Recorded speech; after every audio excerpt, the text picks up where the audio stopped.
최근 소소하지만 확실한 행복, 소확행이 대세인데요. 소확행이란 여러분들이 일상 속에서 느낄 수 있는 작지만 확실한 행복을 뜻한다고 합니다.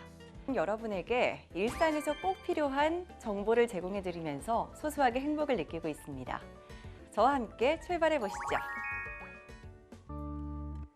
네, 갈수록 더위가 빨라지는 요즘 식중독균이 가장 살기 좋은 때라고 하는데요.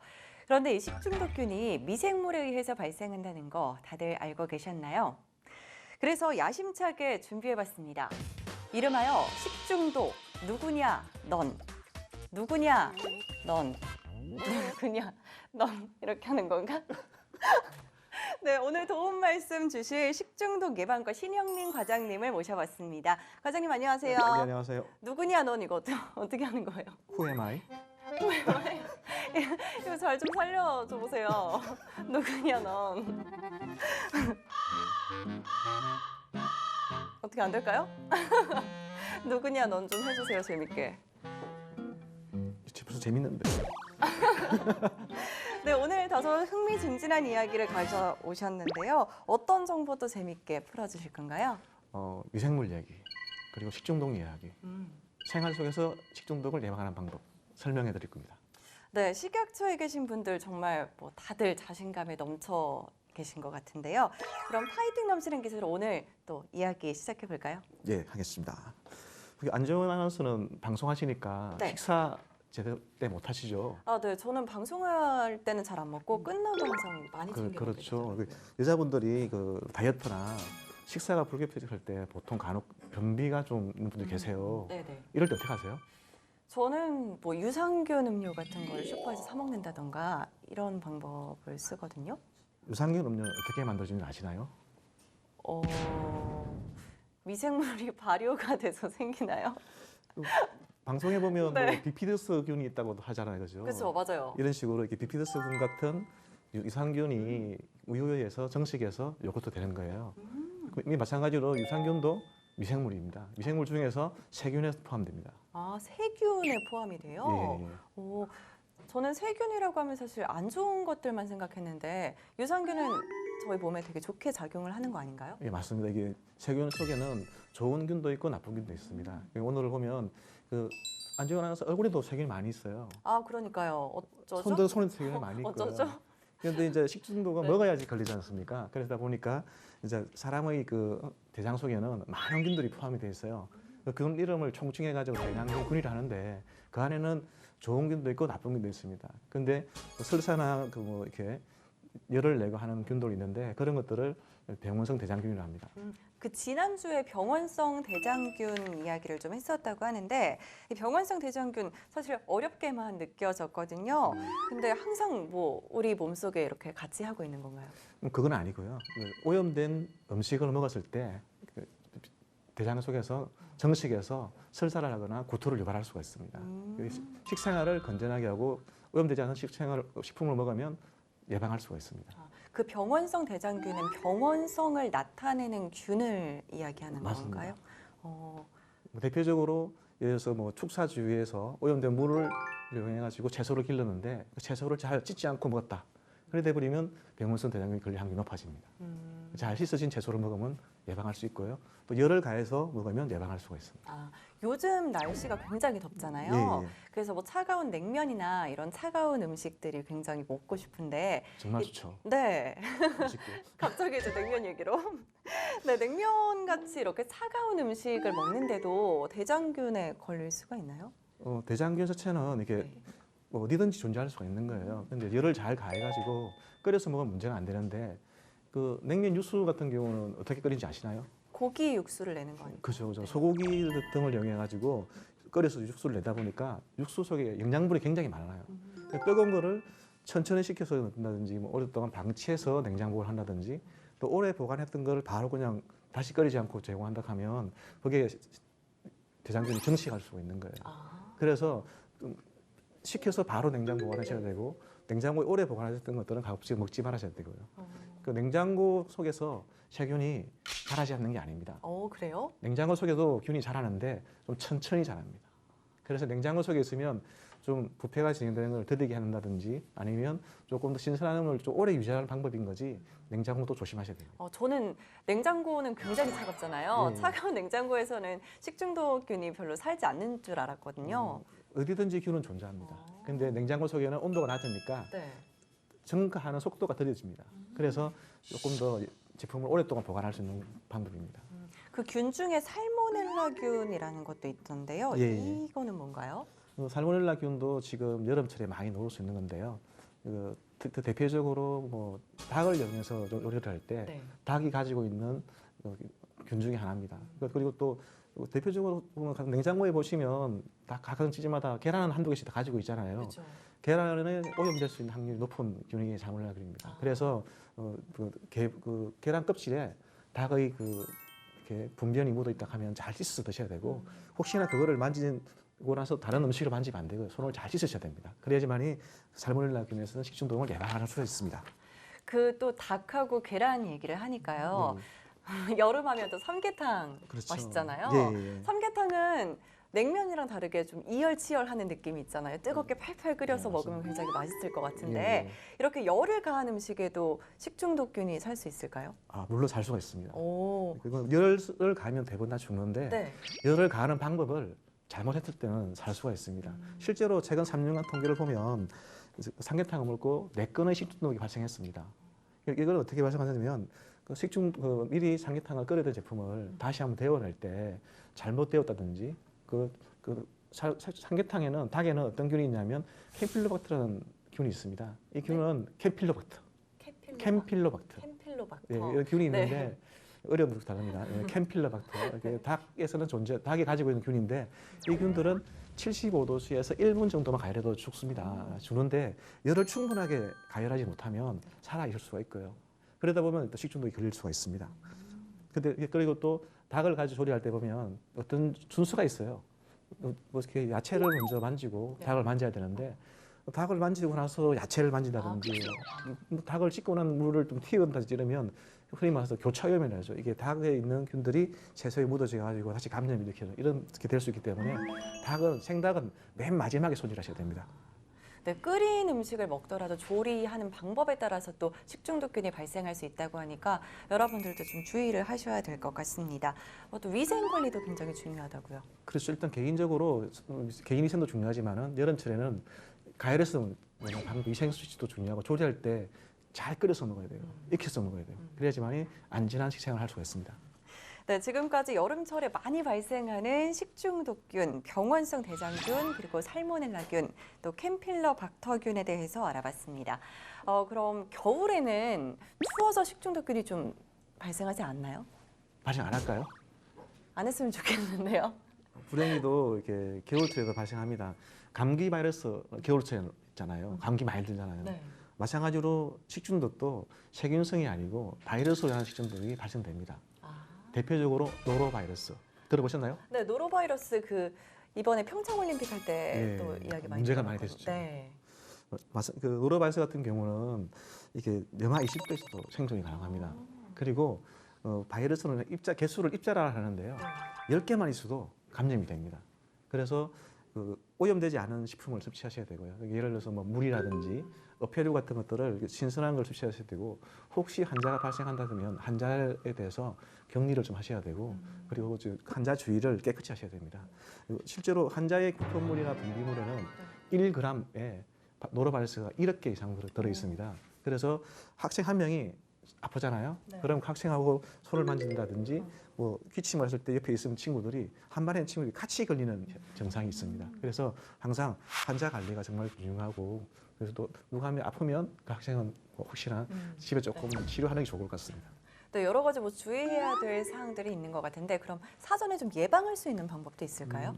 아까 말씀드린 것처럼 노로바이러스 식중독은 오염되어 있는 어패류를 안 드셔야 됩니다. 그리고 드시려고 하면 85도씨에서 1분 정도 익혀 드시면 다 사멸될 수 있으니까 이렇게 드셔야 되고요. 그리고 또 한번 환자가 발생되면 사람 간에 감염될 수가 있으니까 항상 손 씻기를 생활해 주시고 네. 그리고 내가 아프다 싶으면 조금 사람들이 많이 모이는 곳에 가지 말았으면 좋겠습니다. 네, 지금까지 이렇게 해서 식중독이 많이 발생하는 여름철에 대한 이야기, 또 겨울철에 발생하는 식중독 이야기 이렇게 나눠서 좀 해봤습니다. 식중독 예방을 위해서는 또 손 씻기가 중요하다는 거, 그리고 익혀 먹고 끓여 먹어야 한다는 것 말씀해 주셨습니다. 미생물 공부 많이 하셨나요? 미생물, 네, 좀 알 것 같은데 이제 좀 조금만 아셔도 식중독 예방에 도움이 많이 됩니다. 이제부터는 그 생활 속에 식중독 예방법 소개해 드릴까 합니다. 생활 속에서 좀 예방할 수 있는 방법도 있을까요? 예, 그렇습니다. 안지원 아나운서는 장 보러 가시나요? 장 보러 가죠. 장 보러 가는 걸 좋아하죠. 주로 어디로 가시나요? 저는 마트에 마트 가서 가시죠. 좀 장을 보는 저희 편이거든요. 식약처에서 지난 몇 년 전에 조사를 했는데요. 국민들이 그 어떻게 식품을 구매하는지 그리고 장은 얼마나 정도 보는지를 조사를 했어요. 평균적으로 얼마나 걸릴까요? 장 보는 시간이? 평균적으로 뭐 저 같은 경우에는 한 1시간에서 1시간 반 정도? 그렇죠. 시식도 좀 해야 되고요. 아, 그렇죠. 이게 제일 중요한 키포인트 네. 시식 중요합니다. 이게 조사를 해보니까 평균 1시간 걸려요. 걸리고 집 근처에 있는 슈퍼마켓이라든지 뭐 이렇게 편의점을 가면 한 20분 정도 걸리고요. 오, 네. 또 근처에 있는 재래시장을 하게 되면 한 45분 정도 걸리고 마트를 하게 되면 1시간 20분 걸린다 합니다. 아무래도 뭐 시장보다는 마트가 요즘 같은 계절에는 더 시원하기도 하고 그래서 조금 더 오랜 시간 동안 머무는 것 같은데요. 근데 또 1시간에서 1시간 20분 이렇게 오랜 시간 장을 보면 뭐 문제가 될 만한 건 없을까요? 그렇죠. 이게 오랫동안 보게 되면 그 장 보는 시간 동안에 또 미생물이 정식할 수가 있잖아요. 장 보는 시간 동안에도? 그렇죠. 그러니까 네. 장 보는 시간 정말 중요합니다. 그래서 조사 결과를 보니까 그 절반 정도가 주부의 한 절반 정도가 냉장 냉동식품을 맨 마지막에 구매한다고. 반대로 절반 정도가 맨 마지막이 아니고 일찍 구매한다는 뜻이 되는 거죠. 네. 그러다 버리면 초기에 냉장 제품을 구매한 거하고 마칠 때에 냉장 구매를 하는 건 차이가 많이 날 수밖에 없습니다. 저 같은 경우에는 뭐 먹고 싶은 것부터 이렇게 담는 편이거든요. 그러니까 일단은 그 장을 볼 때도 좀 짜임새를 생각하셔야 되고요. 그러게요. 일단 시식부터 하세요. 네. 시식은 쭉 그거 보시고 그 다음부터 이제 제품을 구매하시면 되는데 어떻게 구매하셔야 되냐면 마트에 가시면 이렇게 그냥 실온 상태에 보관 중인 그 제품도 있고요. 네, 네. 냉장고 속에 들어간 것도 있고 냉동고 속에 들어간 거 있잖아요. 이것만 잘 이용하셔도 돼요. 그냥 실온 상태에 있는 것을 먼저 사시면 되죠. 온도에 변화가 없지 않습니까? 그러니까 온도에 변화가 없더라도 주로 공산품들, 밀가루, 라면, 통조림 이런 걸 먼저 사시면 되고요. 그 다음에 또 채소 코너에 나와 있는 가지, 뭐 피망 이런 것도 사시면 되고요. 이게 실온 상태 걸 먼저 사시고 그 다음에 냉동식품을 사시면 돼요. 냉동식품을 사두고 그다음 냉장식품을 사는데 냉장고 순서가 있습니다. 냉장고 속에 있는 야채를 먼저 사시고 네. 그 다음에 또 햄이나 이렇게 어묵 같은 것들 공산품으로 나와져 있는 거 열 가연 제품들 그 다음 구매하셔야 되고 그 다음에 그 소고기나 돼지고기, 육고기 사시고 맨 마지막으로 어패류 이런 순서로 하시면 좋겠습니다. 네. 그래 안 하시나요? 저는 안 하는 것 같아서 지금 방금 외우려고 하다가 정리를 살짝 못한 것 같아요. 다시 하겠습니다. 네. 그러면 일단 실온에 있는 제품들을 먼저 사셔야 네, 되고요. 실온. 그 다음에 냉동식품, 그 다음에 냉장식품을 사시는 거고요. 네. 냉장 냉동식품도 가급적이면 채소를 먼저 사시고 네. 그 다음에 공산품, 육류. 육류라든지 네. 그 햄, 네. 뭐 어묵 같은 거 사시고 그 다음에 육류, 어패류는 제일 마지막에. 어패류 중에서도 네. 패류는 제일 마지막에 구매하시면 좋습니다. 그러니까 냉장식품은 맨 마지막에 장바구니에 담아야 한다는 거 여러분들도 꼭 기억해 보시면 좋을 것 같습니다. 근데 이렇게 냉장고에 보관할 때 그럼 주의해야 될 점도 있나요? 당연히 있습니다. 그 전에 하나 빠뜨린 게 있어요. 이렇게 샀어요. 네. 구매했는데 바로 집에 안 갈 경우가 있잖아요. 그렇죠. 그때는 어떻게 해야 될까요? 갑자기 다 구매했는데 네. 갑자기 마트에 다른 뭐 이렇게 재밌는 네. 그 코너가 있어가지고 들르면 어쩌지? 어떡하죠? 안 될 것 같아요. 어떻게 해야 되지? 그래서 네. 가급적이면 빨리 집에 가셔야 되고요. 네. 먼저 구경 먼저 하시고 식품용품 뒤에 하셔야 되고 혹시나 집까지 거리가 조금 시간이 걸리면 아이스박스를 이용해가지고 냉장 상태나 냉동 상태가 오랫동안 갈 수 있도록 이어가셔야 됩니다. 여러분들이 뭐 안전한 먹거리를 먹기 위해서 조금 더 노력하셔야 할 부분인 것 같습니다. 근데 더 중요한 것도 있습니다. 이게 그 장을 볼 때는 꼭 필요한 양만 구매하시기 좋을 네, 것 같습니다. 가장 중요한 포인트네요. 네, 냉장고 보관할 때 주의해야 될 점 또 말씀해 주시죠. 그 냉장고 이렇게 어떻게 보관 중이신가요? 문 열면 뭐 있죠? 뭐 음료들이 제일 먼저 보이고. 그 다음은 어떻게 보관하십니까? 어떻게 보관하냐고요? 예, 마트에 갔다 오셨어요. 그럼 굉장히 어려운 질문들을 너무 많이 하셔서 하던 대로 설명해 주시면 저는 그냥 별로 그런 규칙 없이 담아두는 것 같은데요. 말 그대로 이게 냉장고 문은 두께가 얇고 잘 열기 때문에 온도가 변화하더라도 큰 영향이 없는 제품들을 보관하셔야 돼요. 그래서 음료수 같은 것들 많이 보관하시고 계시거든요. 네. 그리고 실제로 이렇게 냉장고 속에는 두 가지가 다 포함이 되어 있어요. 제가 조리해서 만든 음식도 포함이 되어 있고 조리할 식재료도 포함이 되어 있습니다. 근데 가급적이면 조리할 제품들, 네. 내가 곧 만들 제품들은 아래쪽에 보관하시고 조리된 제품들은 위에 보관하셔가지고 또 조리하지 않은 음식에서 균이 떨어져가지고 조리된 제품에 오염되지 않도록 하셔야 돼요. 아, 그 위아래도 중요한 거였어요? 예, 그렇습니다. 그리고 또 이게 보면 내가 당장 먹을 것들은 보통 냉장고에 신서슬이 포함된 데가 있죠. 네. 거기 넣어두시면 되고 만약에 그런 게 없다 하면 별도의 작은 용기에 담아서 그 물이 액체 물이 흐르지 않도록 따로 별도의 용기에 담아서 아래쪽에 두시면 됩니다. 네, 냉장고 안에서도 위치가 굉장히 중요한 것 같은데요. 오늘 뭐 여러 가지 이야기를 많이 해봤는데 여름철 식중독 예방에 또 주의해야 될 게 있을까요? 일단은 그게 냉장고를 맹신하시면 안 됩니다. 네. 아까도 말씀드렸는데 냉장고는 균이 안 자란 곳이 아니고요. 균이 천천히 자라는 곳입니다. 네. 그런데 냉장고를 여름철에 많이 열잖아요. 열게 돼서 뭐 음료도 꺼내 마시고 우유도 꺼내 마시고 하지 않습니까? 근데 많이 열면 온도가 올라가요. 실제로 이게 조사를 해봤는데요. 1시간에 20분 단위로 문을 열면 냉장고 속의 온도가 섭씨 14도까지 올라갑니다. 4도에서 금방 14도가 되잖아요. 그러면 균이 증가할 온도가 자꾸 증가되니까 균이 많이 자라게 되는 거예요. 이 냉장고 문을 잘 선택해서 여셔야 된다는 거. 그리고 저희가 여름철 되면 음식을 만들어서 냉장 보관하지 않습니까? 그때 어떻게 보관하세요? 대부분 식혀서 보관하시죠. 네. 안 식히고 바로 보관하게 되면 그 뜨거운 음식 때문에 옆에 음식의 온도가 9도까지 올라가요. 같이 올라갈 수 예, 있는. 그렇게 되면 온도가 올라가면 어찌 되죠? 균이 잘 자랄 수 있는 환경이 되니까 조심하셔야 된다는 거예요. 그래서 냉장고 속에 문을 잘 한 번 여는 단계에 어떻게 닫을 건지 조금 생각을 하셔야 되고요. 네. 그리고 뜨거워진 음식은 꼭 식혀서 보관하셔야 됩니다. 네, 아니 안주현 아나운서는 냉장고 속에 꽉 차 있나요? 어떻게 되나요? 손 꽉 차 있죠. 그러면 안 될 것 같죠? 네, 별로 안 좋다고 알고 있는데. 이게 보면 그 냉장 상태를 하기 위해서는 냉기가 쫙 순환하도록 돼 있잖아요. 그렇죠. 근데 냉기가 순환해야 되는데 꽉 차 있어요. 공간이 없구나. 그러면 순환할 어떻게 수 될까요? 그러면 한쪽에는 얼음이 끼고 한쪽에는 따뜻하고 이래야 되는 상황이 벌어질 수가 있죠.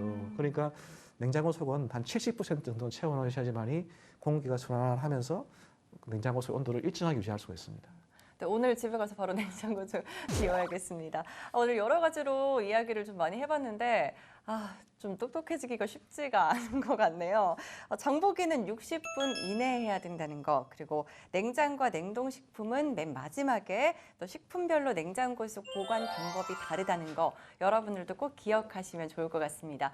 오늘 과장님께서 저에게 너무 어려운 질문을 많이 하셔서 오늘 더 마지막 더더운 것 같아요. 기억할 게 또 하나 더 있습니다. 또 있어요? 식중독 3대 요령.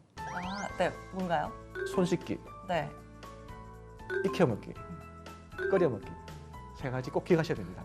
네, 오늘 기억할 게 굉장히 많으니까요. 여러분도 복습하셔서 꼭 기억하시면 좋을 것 같습니다. 오늘 신영민 과장님과 함께 해봤습니다. 오늘 말씀 감사합니다. 감사합니다. 네, 오늘은 식중독 미생물 이야기에 대해서 들어봤습니다. 시청자 여러분, 여러분들은 저희가 전해드린 정보를 통해서 수확행 확보하셨나요? 앞으로도 식품의약품 안전처는 여러분들의 소소한 행복을 책임지기 위해서 열심히 달려가 보겠습니다. 여러분 감사합니다.